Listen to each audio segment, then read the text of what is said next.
السلام علیکم ورحمۃ اللہ وبرکاتہ. نحمده ونصلي على رسوله الكريم. اما بعد فاعوذ بالله من الشيطان الرجيم. بسم الله الرحمن الرحيم. رب اشرح لي صدري ويسر لي امري واحلل عقدة من لساني يفقهوا قولي. سورة الغاشية.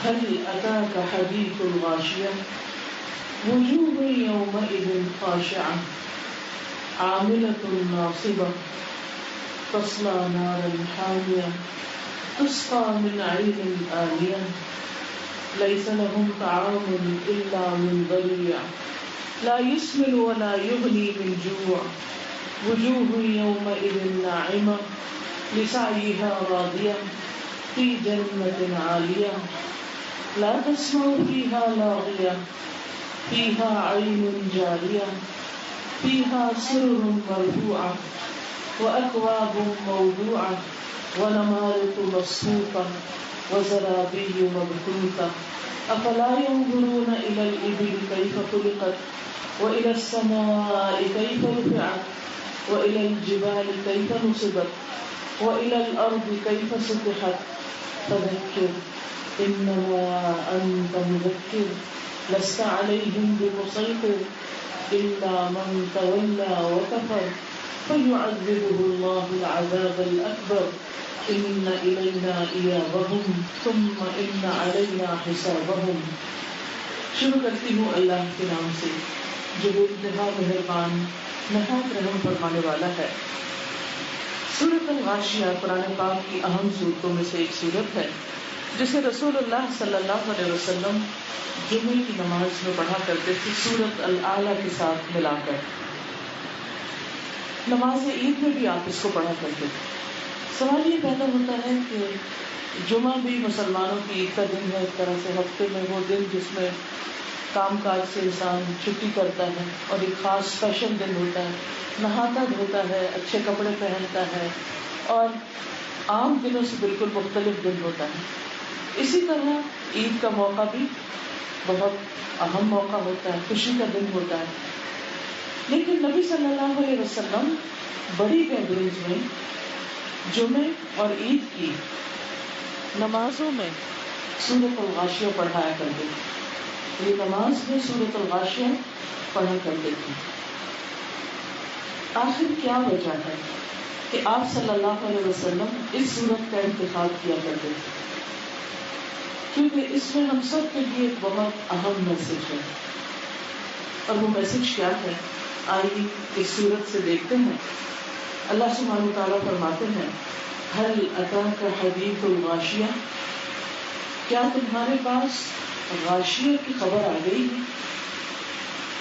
غاشیہ کیا ہے؟ غاشیہ کا لفظ غشی سے نکلا ہے. غشی کہتے ہیں بے ہوشی کو، جس میں انسان کی عقل پہ پردہ پڑ جاتا ہے، انسان کے دیکھنے سننے سمجھنے کی صلاحیت معروف ہو جاتی ہے. غاشیہ کا لفظی معنی ہوتا ہے چھا جانے والی، ڈھانپ لینے والی. اسی سے لفظ غشاوہ بھی ہے جو پہلے پارے میں استعمال ہوتا ہے کہ ان کی آنکھوں پر پردہ پڑا ہوا ہے. تو غاشیہ سے مراد قیامت کا دن ہے. وہ آفت ہے جو ہر چیز میں چھا جائے گی. وہ دن جس کی مصیبت اور جس کی پریشانی ہر ایک کو ڈھانپ لے گی. کوئی بھی ایسا نہیں ہوگا جو اسے نہ دیکھے اور جو اس سے متاثر نہ ہو، جس پر اس کے اثرات نہ ہوں. قرآن مجید میں قیامت کے دن کے لیے کئی لفظ استعمال ہوئے، مثلا الحاقہ، القارعہ، العازفہ اور اس کے علاوہ بے شمار. لیکن یہاں پر الغاشیہ کا لفظ استعمال کیا گیا ہے. اسی سے پھر سورت کا نام بھی الغاشیہ ہے کہ وہ دن جو ہوش و حواس گم کر دینے والی ہے، جس کی مصیبت اور آفت دیکھ کر انسان پریشان ہو اٹھے گا، جس کی ہیبت، جس کا خوف ہر ایک پر چھا جائے گا. وہ ہر چیز کو ڈھانپ لے گی، ہر چیز اس سے متاثر ہوگی. صرف نان بلیورز ہی نہیں، مسلمان بھی، بلیورز بھی جو اس کو مانتے ہیں، جو اس کی تیاری کر رہے ہیں، وہ بھی اس دن سے متاثر ہوئے بغیر رہ نہیں سکیں گے. وہ دن کیسا دن ہے، اس دن کی کچھ ڈسکرپشن یہاں بتائی گئی. وجوہ یومئذ خاشعہ، کچھ چہرے اس دن دبے ہوئے ہوں گے، جھکے ہوئے ہوں گے، عاجزی اختیار کریں گے، ذلیل ہو رہے ہوں گے. اصل میں خشع کا لفظ جو ہے اس کا معنی ہوتا ہے ایسا ڈر جس کے اثرات انسان کے چہرے اور اس کے اعضاء پر ظاہر ہونے لگے، جس کے اثرات انسان کی آواز پر پڑے، انسان کی آنکھوں پر ہو. ایک ہوتا ہے خشیہ، خشیہ کا معنی بھی خوف زدہ ہونا ہوتا ہے، اور ایک ہوتا ہے خشع. اسی سے نماز کا خشوع مراد ہے کہ نماز میں انسان کے دل کی کیفیت ایسی ہو کہ جو اس کے چہرے پر، اس کے جسم پر، اس کے سارے اعضاء پر ظاہر ہو رہی ہو. نماز ایسے نہ پڑھی جائے کہ انسان اس سے غافل ہو. نماز کی کیفیت، نماز میں کھڑے ہونا، نماز میں رکوع اور سجدہ باقی زندگی کی تمام حرکات و سکنات سے مختلف ہو. تو نماز میں خشوع اسی وقت آتا ہے جب انسان کے دل میں اللہ کا ڈر پیدا ہوتا ہے. اور یہ دل میں ڈر کیسے پیدا ہوتا ہے؟ جب انسان آخرت کی باتیں سنتا ہے. اسی لیے نبی صلی اللہ علیہ وسلم اس صورت کو، قیامت کے تذکرے کو بڑی گیدرنگ بھی کیا کرتے تھے. تو ہمیں بھی چاہیے کہ کہیں نہ کہیں بیٹھ کر ہم آخرت کا تذکرہ کیا کریں. حضرت عمر بن عبد العزیز کے بارے میں آتا ہے کہ جب انہیں حکومت ملی، خلافت ملی، تو بہت بڑا مقام تھا. اور اس وقت کی حکومت اور خلافت آج کے مسلمانوں جیسے لوگوں کے اوپر حکومت کرنا نہیں تھا. وہ دور تھا جو نبی صلی اللہ علیہ وسلم سے کچھ ہی بعد میں آیا، اور پھر اس میں بڑے بڑے علماء تھے، تابعین تھے، اور اللہ سے ڈرنے والے لوگ تھے، جس میں مسلمانوں کی حکومت مشرق و مغرب تک پھیل گئی تھی. وہ بہت بڑا اعزاز تھا جو کسی کے ہاتھ میں آئے، کسی کو ملے کہ اس کو اس سلطنت کا خلیفہ بنا دیا جائے. لیکن ان کا حال یہ تھا کہ خلیفہ ہوتے ہوئے وہ ہر روز معمول کے مطابق رات کے وقت اسکالرز کو جمع کرتے، ان کو اپنے پاس بٹھاتے اور ان سے قیامت کی باتیں کرتے. اب دیکھیے کہ ہم میں سے ہر شخص اپنی گفتگو پر غور کرے، اس کی عام گفتگو کے ٹاپکس کیا ہوتے ہیں. وہی ہوتے ہیں جو اس کے انٹرسٹ کے ہوتے ہیں، جس میں وہ دلچسپی لیتا ہے، یا جو اس کے دل پر کوئی پریشانی یا غم یا فکر ہوتا ہے، وہ ہر جگہ بیٹھ کر اسی کی بات کرتا ہے. ہر ایک کو اپنی داستان سناتا ہے، ہر ایک کو بتاتا ہے کہ میری زندگی میں یہ مسئلہ ہے، یہ میری پریشانی ہے. کسی کو بچوں کی ہے، کسی کو کاروبار کی ہے، کسی کو صحت کی ہے، کسی کو ان لاز کی ہے، کسی کو کسی اور چیز کی ہے. پریشانیوں سے خالی کوئی بھی شخص نہیں، کسی کی چھوٹی ہے اور کسی کی بڑی ہے، لیکن ہر شخص پریشان ہے. لہٰذا اس پریشانی میں وہ باتیں بھی پریشانی والی ہی کرتا ہے. لیکن عقل مند لوگوں کی پریشانیاں صرف دنیا کی پریشانیاں نہیں ہوتی، وہ دنیا کے غموں اور پریشانیوں کو آخرت کے غم میں بھول جاتے ہیں. انہیں ایک بڑے دن کی فکر لگی رہتی ہے، اور وہ جہاں بیٹھتے ہیں اسی کا تذکرہ شروع کر دیتے ہیں کہ آج ہم جو کچھ کر رہے ہیں، کل ہمیں اس کے بدلے میں ملے گا کیا، ہمارا بنے گا کیا، کیا ہماری بخشش ہوگی، کیا اللہ تعالیٰ ہم سے راضی ہو جائیں گے.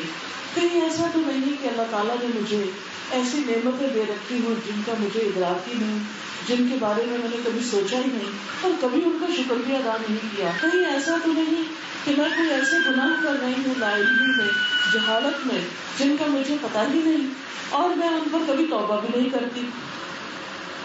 تو آخرت اورینٹڈ انسان، آخرت کی فکر کرنے والا انسان ہر وقت اسی کا تذکرہ کرتا ہے. اور اگر ہر وقت ممکن نہ ہو تو وہ دن کا کچھ حصہ، ہفتے کا کچھ حصہ ضرور ایسا نکالتا ہے کہ جس میں وہ آخرت کو یاد کرتا ہے. تو ایسے میں ہم سب کو اس بات کی فکر کرنی چاہیے، ہم سب کو اپنا جائزہ لینا چاہیے، اپنا حساب لینا چاہیے کہ کہیں ہم ان لوگوں میں سے تو نہیں جو آخرت کی یاد کو بھلا کے جیتے، آخرت سے غافل ہو کر جیتے. ہم دن میں کتنی بار موت کو یاد کرتے ہیں، اپنی آخرت کو یاد کرتے ہیں، اپنے انجام کے بارے میں فکر کرتے ہیں اور اس کے بارے میں کچھ تیاری کرتے ہیں. ہمارے غموں میں سے سب سے بڑا غم کون سا ہے؟ ہماری فکر اور پریشانی میں سب سے بڑی فکر کون سی ہے؟ ہم سب کو اس کا جائزہ لینا چاہیے اور دھیرے دھیرے غم آخرت کو، فکر آخرت کو بھی اپنی فکر بنا لینا چاہیے، کیونکہ کل اس آنے والے دن کے بارے میں جو آج فکر کرے گا اس کی تیاری کرے گا، اور کل جب وہ دن آئے گا تو پوری طرح تیار ہو کر اس کو پیش کرے گا، اور پھر اس کے دل میں کوئی خوف اور غم نہیں ہوگا. لیکن اگر ایسا نہ کیا تو پھر کچھ چہروں کی ڈسکرپشن کیا بتائی گئی، وجوہ یومئذ خاشعہ، کچھ چہرے اس دن ڈرے ہوئے ہوں گے، خوف زدہ ہوں گے، دبے ہوئے ہوں گے. اور خشوع اس کیفیت کو بھی کہتے ہیں کہ جس میں انسان کے مسلز اتنے ڈھیلے ہو جائیں کہ اس کی آواز لڑکھڑانے لگے اور اس کی نگاہیں اوپر نہ اٹھیں، نگاہیں بھی نیچے ہوں، سر بھی جھکا ہوا ہو اور اس پر ایک شرمندگی یا پریشانی طاری ہو.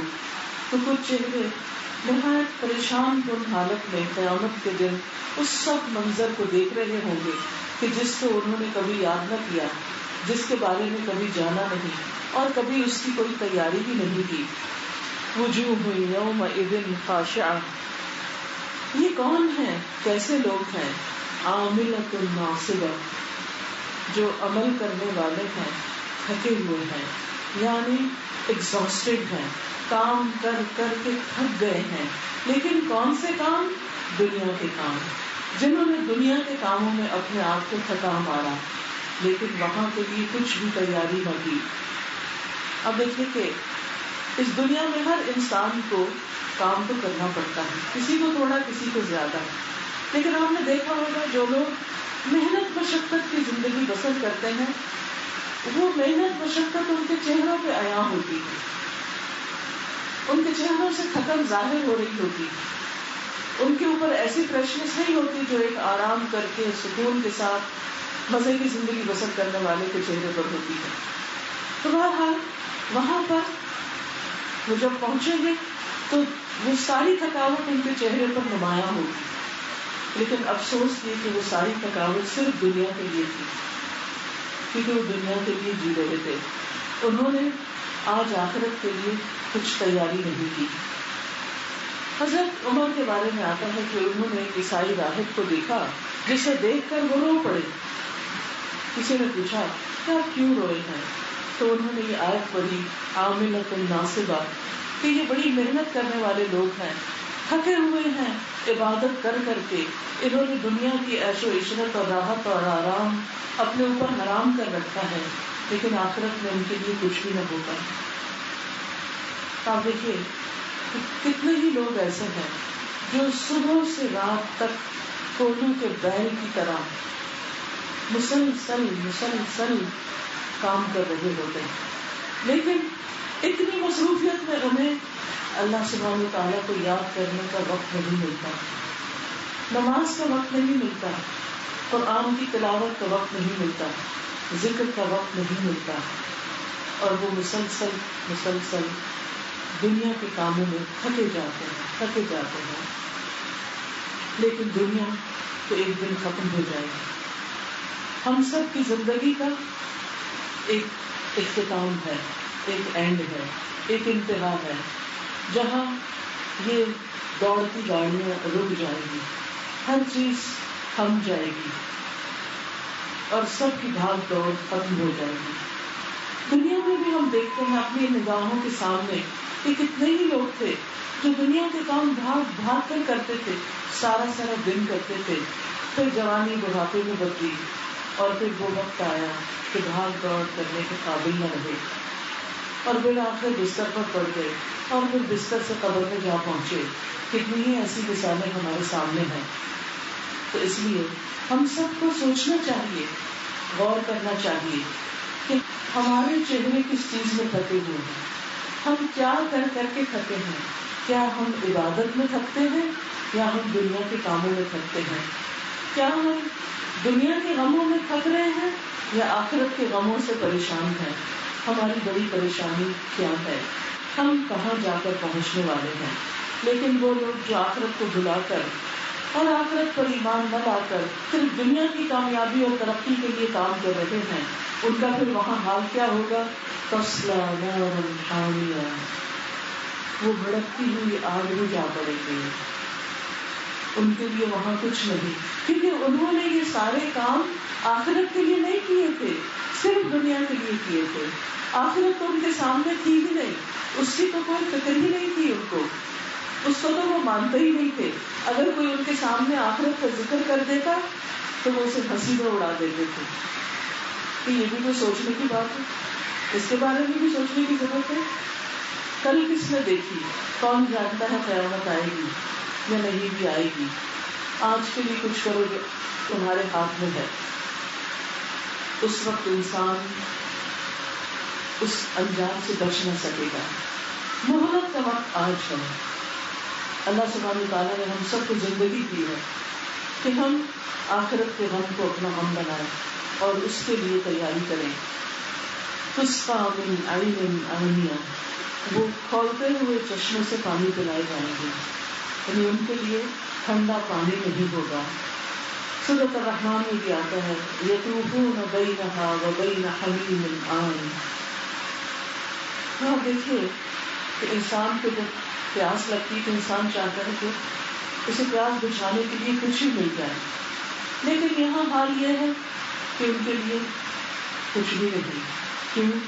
اس لیے کہ آج کے دن کے ٹھنڈے پانی کے لیے تو دنیا میں کام کرنا تھا, دنیا میں تیاری کرنی تھی. کس طرح؟ اللہ سبحانہ تعالیٰ پر ایمان لا کر, اور جس چیز پر اس نے ایمان لانے کے لیے کہا ہے ان سب چیزوں پر ایمان لا کر, جن کاموں کا اس نے حکم دیا ہے ان کو کر کے, جن سے بچنے کا حکم دیا ہے ان سے بچ کر. اور یہ سارے کام اور یہ ساری کوشش صرف اور صرف اپنے رب کی خوشی کے لیے, کیونکہ مالک یوم الدین صرف وہی ہے. وہی مالک ہے اس دن کا جس دن بدلہ دیا جائے گا. یہ بدلہ اس کے ہاتھ سے ملے گا. یوم لا تملک نفس لنفس شیئا, جس دن کوئی نفس کسی نفس سے کچھ بھی کام نہ آئے گا. والامر یومئذ للہ, اور معاملہ سارے کا سارا اللہ کے ہاتھ میں ہوگا.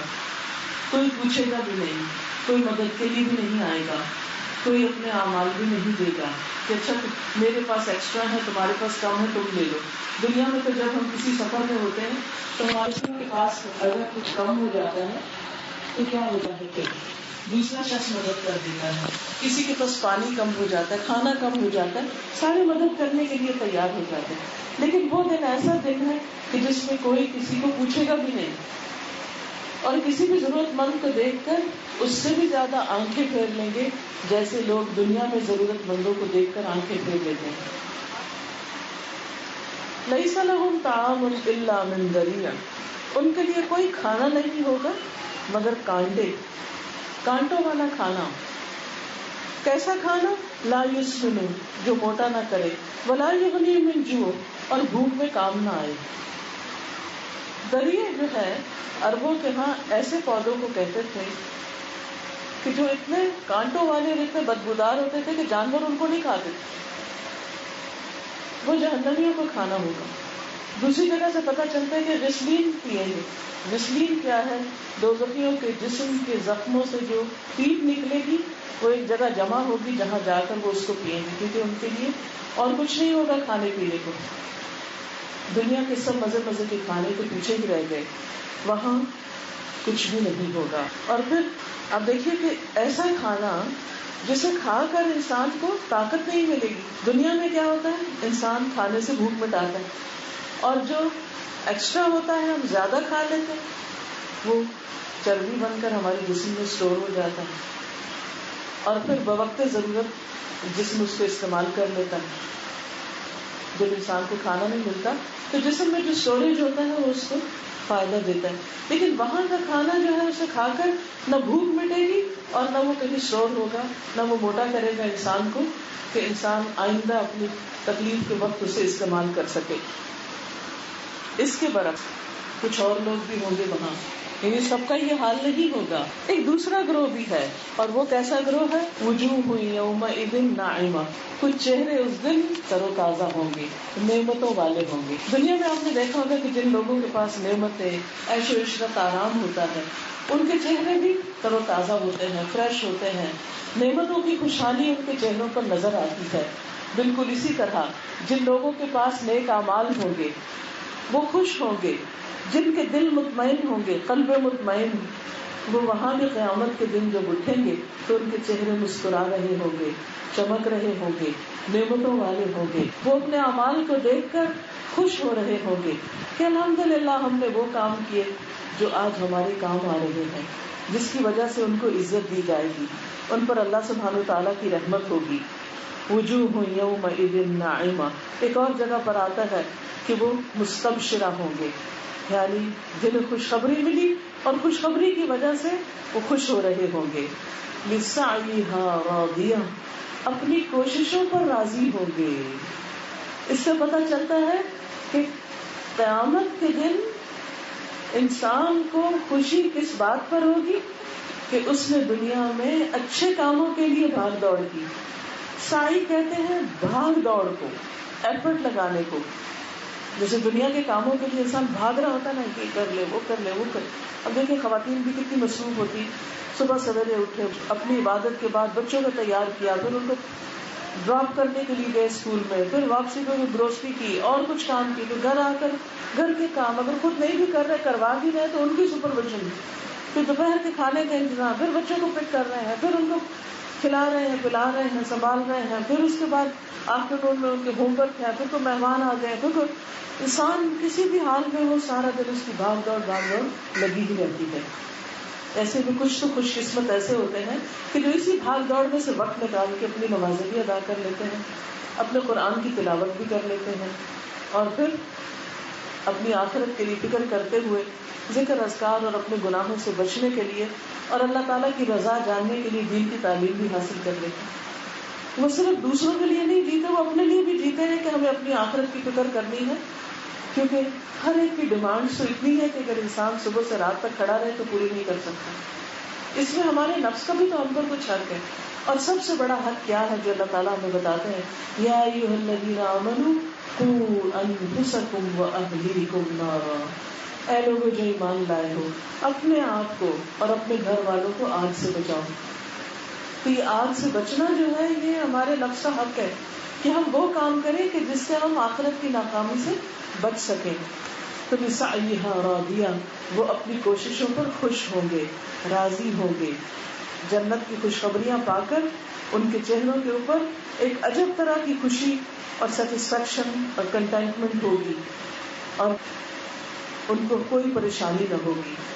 قرآن مجید میں ایک دوسری جگہ پر آتا ہے لا يحزنهم الفزع الاکبر.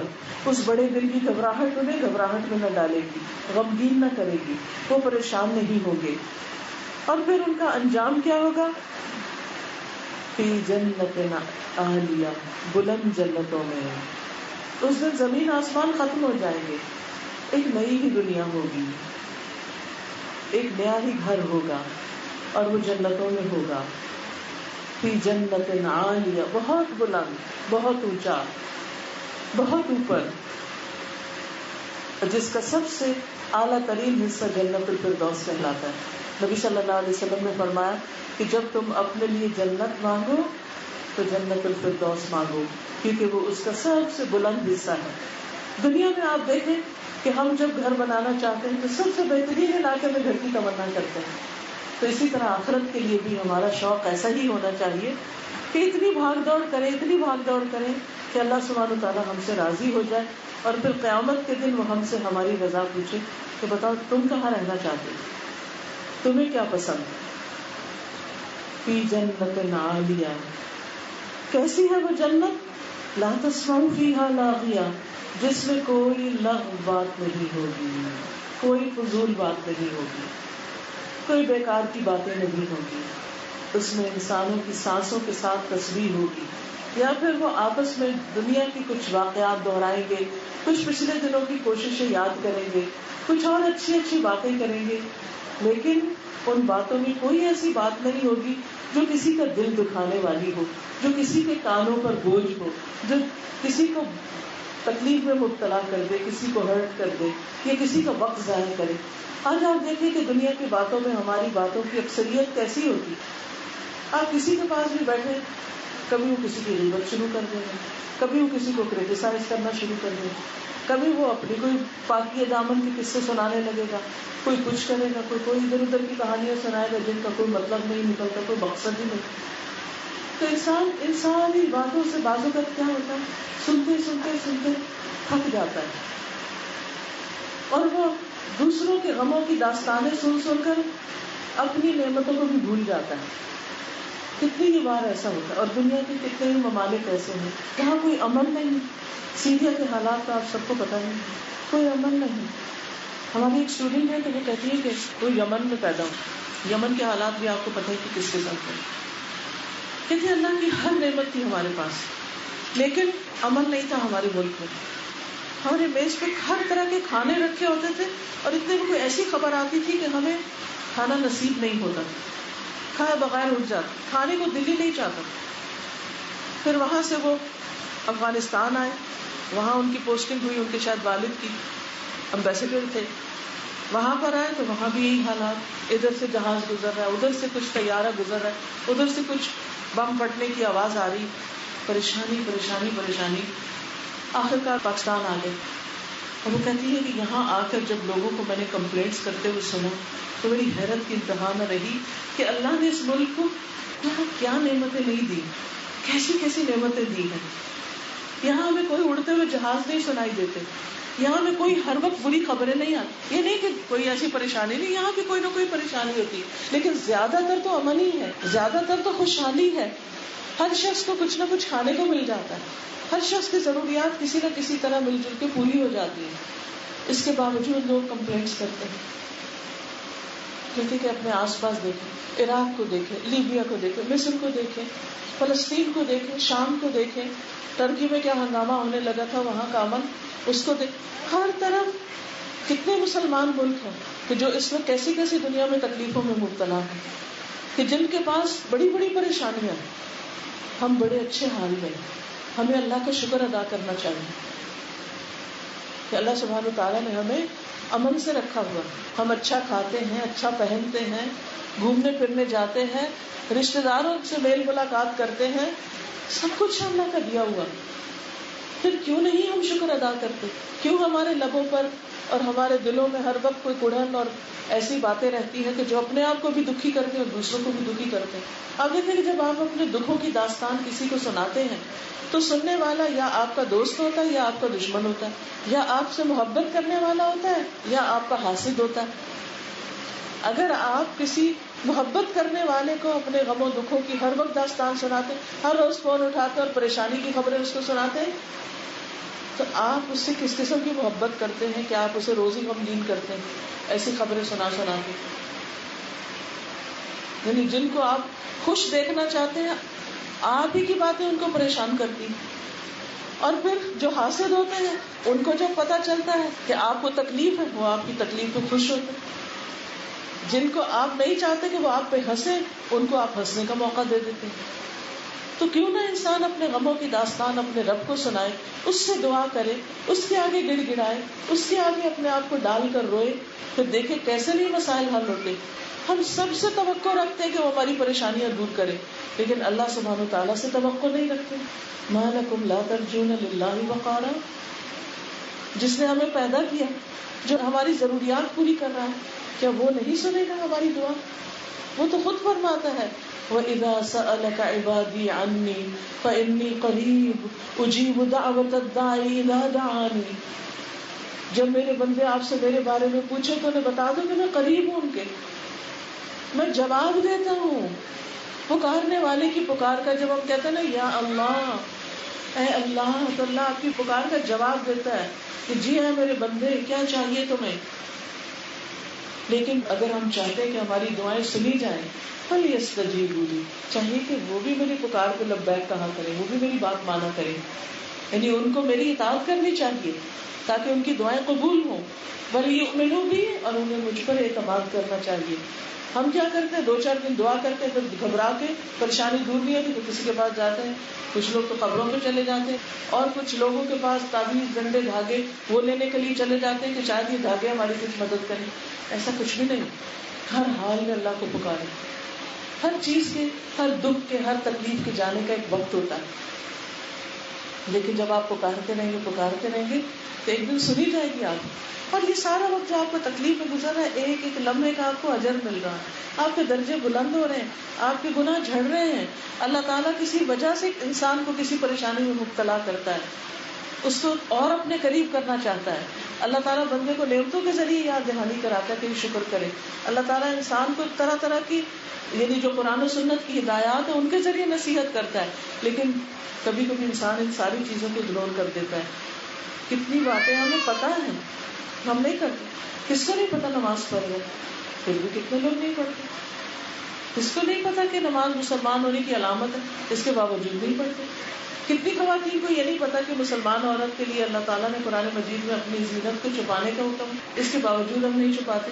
پتا ہے نا ہمیں. پھر جب اللہ تعالیٰ مہلت دیتا رہتا ہے، ڈھیل دیتا رہتا ہے، جب بندہ نہیں سنتا، نہیں بدلتا، نہیں اللہ کی طرف آتا تو اللہ تعالیٰ کسی مشکل میں ڈال دیتے ہیں. اب تو آئے گا نا، اب آئے گا، اب معافی مانگے گا، اب رجوع کرے گا، اب اسے اپنی غلطیاں نظر آئیں گی، اب توبہ کر لے گا اور آخرت کے عذاب سے بچ جائے گا. یہ بھی اللہ کی رحمت ہوتی ہے کہ وہ دنیا میں ہمیں کسی مشکل میں ڈال کے اپنا بناتا ہے. کیونکہ زندگی کی بھاگ دوڑ میں بعض اوقات اپنے آپ ہی کو ہم بھولے ہوئے ہوتے ہیں، اپنے لیے دعا مانگنا بھول جاتے ہیں، اپنے لیے عافیت نہیں مانگتے. تو اس لیے جنت ایسی جگہ ہے جہاں کوئی غم نہیں ہوگا، کوئی تھکاوٹ نہیں ہوگی، کوئی پریشانی نہیں ہوگی، کوئی بیماری نہیں ہوگی، کسی قسم کا کوئی نقصان نہیں ہوگا، بڑھاپا نہیں ہوگا، خوشیاں ہی خوشیاں، انلمیٹڈ خوشی. نہ کسی کی بات دکھ دینے والی، نہ کسی کے طرز عمل اور رویہ اور بہیویئر دکھ دینے والا. کوئی کسی سے لڑائی نہیں کرے گا، سب کے دل ایک ہوں گے، سب آپس میں ایک دوسرے سے محبت کرنے والے ہوں گے. لا تسمع فیہا لاغیہ فیہا عین جاریہ، وہاں چشمے رواں ہوں گے، چشمے بہ رہے ہوں گے، اور بہتے چشموں کا ایک اپنا حسن ہوتا ہے گرینری کے اندر. فیہا سرر مرفوعہ، اس میں اونچی مسندیں ہوں گی. اونچی کس لیے؟ تاکہ جنت کے نظاروں کا خوب مزہ لے سکے. اگر انسان نیچے کسی جگہ پر بیٹھ جائے تو دور تک کی سینری نظر نہیں آتی اس کو، تو وہاں ان کو بیٹھنے کے لیے، نظارہ کرنے کے لیے اونچی جگہ دی جائے گی. فیہا سرر مرفوعہ، جو اوپر اٹھائے ہوئے ہوں گے. سورۃ یاسین میں آتا ہے ہم وازواجہم فی ظلال علی الارائک متکئون، وہ اور ان کی بیویاں گھنے سایوں میں مسندوں پر تکیہ لگائے ہوئے بیٹھے ہوں گے، انجوائے کر رہے ہوں گے، چیزوں کو دیکھ دیکھ کے، اللہ کی نعمتوں کو دیکھ دیکھ کر خوش ہو رہے ہوں گے. ایک دیہاتی نبی صلی اللہ علیہ وسلم کے پاس آیا، پوچھنے لگا کیا جنت میں ببول کا درخت ہوگا؟ جیسے بچے ہم سے سوال کرتے ہیں جنت میں چاکلیٹ ہوگی، فلاں ہوگا فلاں. آپ نے فرمایا ہاں ہوگا. اس نے پوچھا کہ اس میں تو کانٹے ہوتے ہیں. آپ نے فرمایا ہاں وہاں بھی کانٹوں والا ہوگا، لیکن تمہیں پتا ہے کہ اس کے کانٹے کے اندر مومن کے لیے 70,000 قسم کے کھانے ہوں گے، جس میں سے ہر کھانے کا رنگ دوسرے سے مختلف ہوگا کہ اس کو کھا کے بور بھی نہ ہو. اب لیکن جب ایک ہی چیز ہم بار بار کھاتے ہیں اس میں ورائٹی نہیں ہوتی، ہم بور ہو جاتے ہیں. اچھا آج پھر وہی کھانا. لیکن وہاں پر ہمیشہ جو رہنا ہے تو کھانوں کی بھی اتنی ورائٹی. اگر ایک کانٹے کے اندر پھل ہے اور اس پھل کے اندر اتنے رنگ ہیں اور اس میں اتنے رزق اور کھانے ہیں مومن کے لیے، تو پھر باقی درخت اور باقی کھانے اور نہریں اور دریا اور سب چیزیں اور پھر پھل ایسے کہ خود ہی آ کے جھک کے سامنے آ جائے. بس تمنا تو کرے، خواہش تو کرے، کسی کو بلانے کی ضرورت نہیں ہوگی کہ ذرا میرے لیے اٹھا کے لے آؤ ادھر رکھو. جو چاہیں گے ملے گا. وَلَهُمْ فِيهَا مَا تَشْتَهِي أَنفُسُهُمْ وَلَكُمْ فِيهَا مَا تَشْتَهِي أَنفُسُكُمْ وَلَكُمْ فِيهَا مَا تَدَّعُونَ. تمہارے لیے اس میں وہ ہوگا جس کی تم تمنا کرو گے، خواہش کرو گے، اور جس سے تم طلب کرو گے. تم کہو تو صحیح کچھ، پھر کیا نہیں تمہارے سامنے حاضر ہوتا. دنیا میں ساری زندگی میں انسان تھکتا رہے تو یہ سب کچھ تو نہیں ملتا جو وہاں ملنے والا ہے. تو کیوں انسان ایسے کام کرے کہ جس سے وہ آخرت میں اللہ کی رضا اور وہ جنت رزق پر آ جائے، انسان کے لیے وہ مشروط ہو جائے. کیوں نہ ہم اپنے آپ کو ایسے کاموں میں لگا دیں جس سے اللہ راضی ہو جائے، کیونکہ ایسے لوگ اپنی کوششوں پر راضی ہوں گے، اپنی بھاگ دوڑ سے خوش ہوں گے. اور کیا ہوگا جنت میں؟ وَأَكْوَابٌ مَوْضُوعَةٌ، اور وہاں کے کوب کپ رکھے ہوئے ہوں گے. کوب عربی زبان میں اس کپ کو کہتے ہیں جس کا کنڈا نہ ہو، جیسے یہ ہے یعنی گلاسز. ایسے گلاسز ہوں گے کہ جس کے ہینڈل نہیں، ان کا اپنا ایک حسن ہے. کنڈے والے بھی ہوں گے اور بغیر اس کے بھی. وَأَكْوَابٌ مَوْضُوعَةٌ، اور وہ کرینے سے پہلے سے سجائے ہوئے ہوں گے، پہلے سے ہی رکھے ہوئے ہوں گے. کیونکہ اگر آپ کو پیاس لگی ہو اور گلاس ہی نہ ہو کمرے میں تو پھر کیا ہوتا ہے؟ آپ کسی کو بھیجتے ہیں اچھا گلاس لے آؤ، وہ لے آتا وہ آپ کی پسند کا نہیں ہوتا. وہاں ایسا کوئی مسئلہ نہیں ہوگا. رنگا رنگ ہر طرح کے رکھے ہوں گے، بڑا چاہیے چھوٹا چاہیے رنگین چاہیے. سورۃ الدہر میں آتا ہے کہ ایسے کپ ہوں گے، ایسے پیالے ہوں گے کہ وہ چاندی کی قسم کا شیشہ ہوگا، یعنی ایسا کرسٹل کے جو چمک رہا ہوگا. قدروہا تقدیرا، جسے اندازے سے وہ بھریں گے. تو چھلک نہیں رہا ہوگا کہ کچھ نیچے گرے اور اسپل آؤٹ ہو اور کچھ کپڑوں پہ گرے اور کچھ نہیں. بہت حسن ہے وہاں، بہت سلیقہ ہے، بہت خوبصورتی. وَنَمَارِقُ مَصْفُوفَةٌ، اور تکیے یا چھوٹے تکیے یا گاؤں تکیے صف در صف رکھے ہوئے ہوں گے. جیسے آپ اپنے کاؤچ کے اوپر یا اپنے صوفے کے اوپر کشنز رکھتے ہیں نا، اور ان کے ڈیزائن بنا کے رکھتے ہیں، کسی اینگل پہ کوئی کسی اینگل پہ، اور ترتیب کے ساتھ اور ان کے ڈفرینٹ کلر اور شیڈ کے ساتھ. اسی طرح وہاں کے کاؤچز پر بھی تکیے ہوں گے اور بہت اچھی طرح سجا کے رکھے ہوئے ہوں گے. نمارق مصفوفہ وزرابی مبثوثہ، اور ایسے قالین اور غالیچے یا ایسے گدے کہ جو پہلے سے پھیلے ہوئے ہوں گے، یعنی جگہ جگہ قالین اور بیٹھنے کی جگہ اور گلاسز اور کھانے پینے کی جگہ رکھی ہوگی. جس کا جہاں جی چاہے جا کر بیٹھے، جس کو جہاں جی چاہے ویلکم کرے. آج آپ دیکھیں دنیا میں ہم جنت بنانے کی کوششوں میں ہوتے ہیں، بڑے بڑے گھر لیتے ہیں، بڑے بڑے ڈرائنگ رومز ہوتے ہیں، اس کارنر میں یہ سجاتے ہیں، اس کارنر میں وہ لگاتے ہیں، کہیں کچھ کرتے ہیں کہیں کچھ کرتے ہیں. کوئی گیسٹ آتا ہے کہیں بیٹھتا ہے، کوئی کہیں بیٹھ جاتا ہے، کوئی کہیں بیٹھ جاتا ہے، ایک رونق لگ جاتی. جنت کے منظر کو تو آپ تصور ہی نہیں کر سکتے کہ کیا حسن ہوگا اس میں، اور کیسے کیسے خوبصورت قالین، کیونکہ مبثوثہ اسپریڈ کیے ہوئے، یہ نہیں کہ کہیں رول کر کے رکھے ہوئے کہ اچھا وہ آئیں گے تو پھر بچھائیں گے، پہلے سے ہی بچھے ہوئے ہوں گے. اور آپ کی چوائس پر ہوگا کہ آپ کو کون سا رنگ اور کون سا سائز اور کون سا اینگل پسند ہے. جہاں چاہیں جا کر بیٹھ جائیں. یعنی جنت میں انسانوں کو چوائس ہوگی کہ ان کے لیے ایک بڑی بادشاہت ہوگی، جس حصے میں چاہے جا کر اپنا ٹھکانہ بنائیں. ہر چیز ان کی پسند کے مطابق، ان کی چوائس. کیوں؟ اس لیے کہ دنیا میں انہوں نے ہر کام اللہ کی پسند کے مطابق کیا، اپنی مرضی نہیں کی، اللہ کی مرضی کے مطابق زندگی بسر کی. پھر اللہ تعالیٰ فرماتے ہیں افلا ينظرون الى الابل كيف خلقت، کیا یہ اونٹ کی طرف نہیں دیکھتے کہ وہ کیسے پیدا کیا گیا. اب دیکھیے کہ جتنے بھی مویشی جانور ہیں یا ویسے بھی جانور ہیں، ان میں سے سب سے بڑا اپنے سائز کے اعتبار سے اونٹ ہے، اپنے ڈیل ڈول کے اعتبار سے، اپنے اس کی جو لیگز ہیں، اس کی جو سائز، اس کی گردن، اس کا اوپر کا حصہ، ہر چیز خوب مضبوط، گٹھی ہوئی، طاقتور. اتنا ہیوج ہونے کے باوجود ایک چھوٹا بچہ بھی اگر اس کی رسی پکڑ لے اور اس کو لے جانا چاہے کہیں تو جدھر چاہے لے جائے، وہ اس کے ساتھ بھی چل پڑتا ہے. اللہ نے کیسے مسخر کر دیا، کیسے انسان کے کام میں لگایا. اور اونٹ اپنے کھانے پینے کو خود ہی انتظام کر لیتا ہے، اس کے آگے چارہ کاٹ کے نہیں ڈالنا پڑتا جسے گائے بھینس کے آگے ڈالنا پڑتا ہے. گائے بھینس بیچاری خود کم ہی چر پاتی ہے، لیکن اونٹ اونچا ہونے کے باعث وہ چلتے پھرتے رہے، درختوں سے اوپر سے جہاں کوئی اور جانور نہیں کھا سکتا وہاں سے اپنے لیے پتے وغیرہ اتار کے سب کچھ کھا لیتا ہے. درختوں کی شاخیں وغیرہ بھی کھا جاتا ہے، یعنی صرف پتے نہیں چاہیے اس کو، سوکھی شاخیں بھی کھا لیتا ہے. پھر اسی طرح آپ دیکھیے کہ پانی اگر اس کے جسم میں کم ہو تو پیٹ میں ایک ریزرو ٹینکی میں الگ پانی رکھتا ہے جو 7-8 روز تک اس کی پانی کی ضروریات پوری کرتا ہے. ہماری طرح نہیں ادھر سے پیا اور ادھر سے پھر پیاس لگ گئی اور جسم کا اندر کا پانی کام نہیں کرتا اور پینا پڑتا ہے. پھر اسی طرح 130 لیٹر 130 لیٹر پانی صرف 10 منٹ میں ایک ہی دفعہ پی جاتا ہے، only in 10 minutes. پھر آپ دیکھیں کہ پانی کی کمی بھی ہو جائے اس کے جسم میں تو اس کی بلڈ سرکولیشن متاثر نہیں ہوتی. ہمارا حال کیا ہوتا ہے، اگر ڈی ہائیڈریٹ ہو جائے تو باڈی کام ہی نہیں کرتی. پھر اسی طرح اس پر بیٹھنا اس طرح مشکل نہیں ہوتا کیونکہ وہ نیچے بیٹھ کر ہمیں بٹھاتا ہے، پھر جب ہم بیٹھ جاتے پھر وہ اٹھتا ہے. جبکہ گھوڑا یا اور گدھا یا کسی اور چیز پر آپ نیچے بٹھا کے نہیں بیٹھ سکتے، وہ کھڑے ہی ان پر چڑھنا پڑتا ہے، سواری مشکل ہوتی. اس پہ سواری کرنا آسان ہوتا ہے.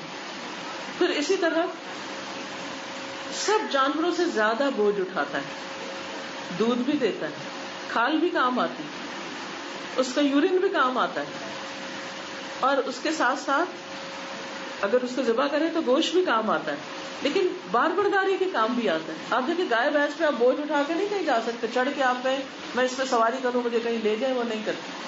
لیکن اونٹ ساری چیزیں آپ کی ساتھ ساتھ کر رہا ہوتا ہے، ایک وقت میں 8 سے 9 من بوجھ اٹھا دیتا ہے اور اس کے باوجود چلتا ہے. ایٹ اے اسٹریچ 500 مائل سفر کر سکتا ہے بغیر رکے. بتائیے وہ کون سی گاڑی ہے جو 500 میل اس کو آپ ٹینکی فل کرنے کی ضرورت نہیں، یا اس کا انجن گرم نہ ہو جائے اور پھر آپ صرف چلتے ہی چلے جائیں. لیکن اس کے اندر اللہ نے ایسی صلاحیت رکھی ہے. پھر اسی طرح صحرا کی خطرناک گرمی میں 55 ڈگری تک ریت میں چل سکتا ہے اور مزے سے چلتا چلا جاتا ہے، اور بغیر کھائے پیے بھی چلتا چلا جاتا ہے.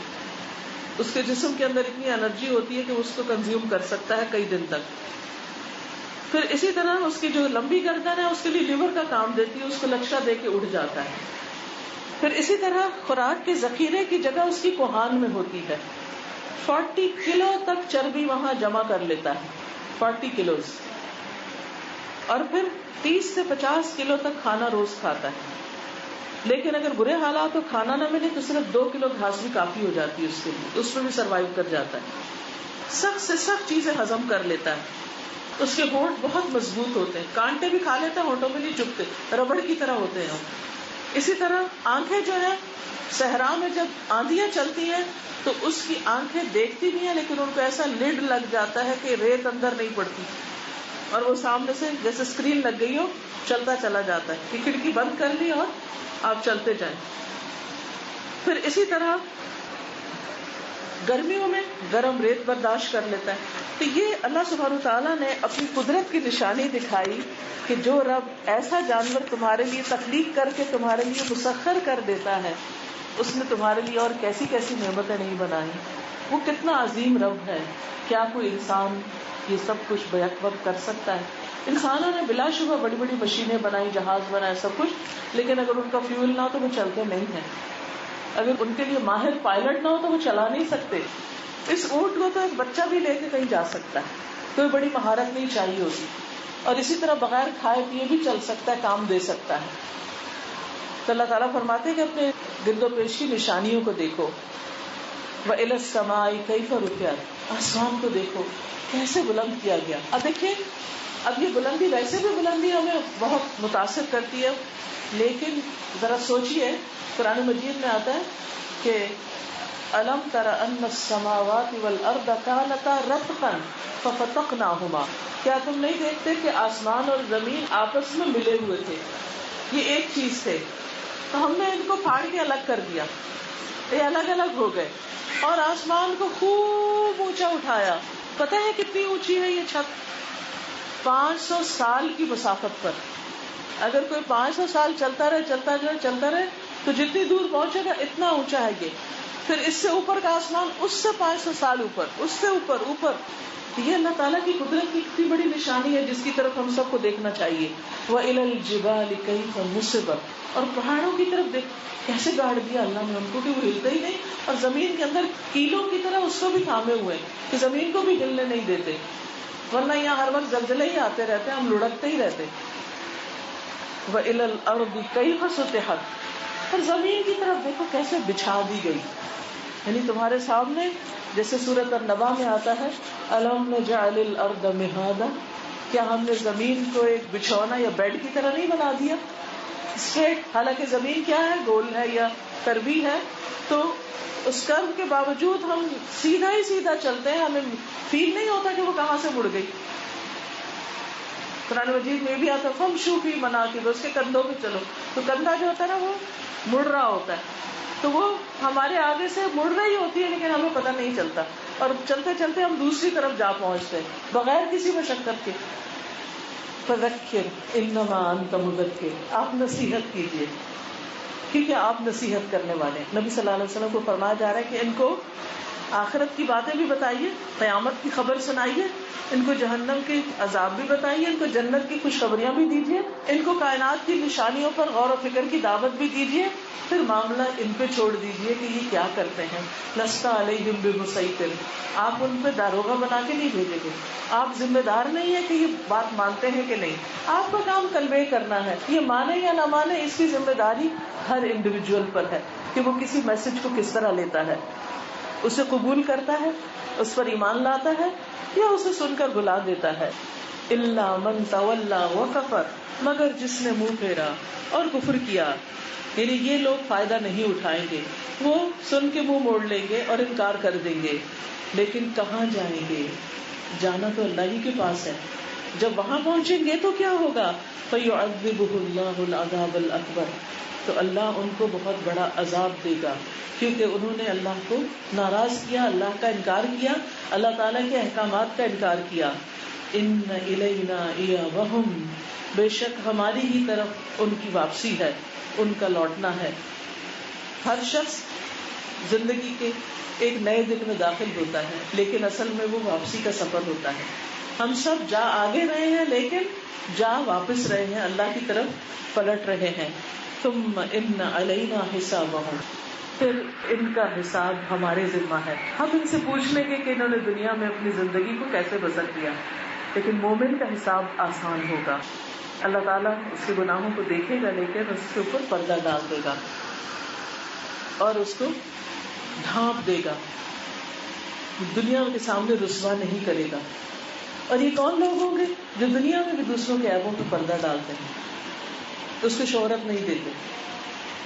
تو ہمارے لیے بہت ضروری ہے کہ ہم اللہ سبحانہ وتعالیٰ کی طرف واپسی کی تیاری کریں, وہاں کے حساب کی فکر کریں. جن جن چیزوں کے بارے میں حساب ہوگا, پوچھ ہوگی, جیسے انسان کی آنکھ, کان, اس کا دل, جیسے انسان کا مال, اس کی عمر, اس کی جوانی, اس کا علم, تو ان چیزوں کے بارے میں ہم سنجیدگی کے ساتھ سوچیں اور اللہ سبحانہ وتعالیٰ کی طرف واپس جانے کی تیاری کریں. اور اللہ سے دعا ہے کہ اللہ تعالیٰ ہمیں عمل کی توفیق عطا فرمائے. وآخر دعوانا الحمد للہ رب العالمین.